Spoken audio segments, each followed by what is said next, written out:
Let's shift to some off-season talk here, and there's been some interesting conversations happening amongst Bruins fans over the last couple of days. Fluto Shinzawa of The Athletic putting out a report that, hey, maybe there's a chance David Pasternak could be on the trading block this summer. We know the deal with him needing an extension right away. He's on one of the best bargain deals in the NHL, especially when look at this production, right? Like 40 goals, 20 goals in 48 games, 48 goals. Like he's one of the best goal scorers in the NHL. But you look at the situation in Boston. Bruce Cassidy's out. No one knows what's going on with Patrice Bergeron, McAvoy, Marchand. They're going to miss really significant chunks of next season. And you look at this lineup and it's a little depleted. What's the best way for the Bruins to go about this, Mike? Because Matt Larkin has a piece up on our site right now saying, hey, maybe if you're the Bruins, there's a plan here to tank and look at a draft with Bedard and Michkov and go, there's ever a year to kind of sell off some big pieces and kickstart a rebuild. Maybe this is it. Where do you think they should go?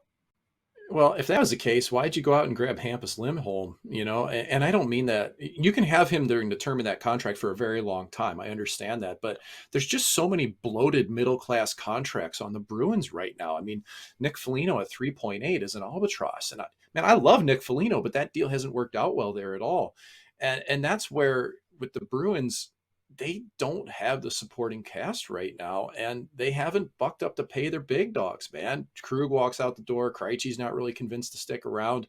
Pasternak is like, this is a $9 million player, man. Like, he's going to pot 35, 40, maybe more goals for you, like night in, night out. He can do that in his sleep. He's not a $6.6 million player. He's not. And this time, man, I don't see him taking the big discount like he did the last time.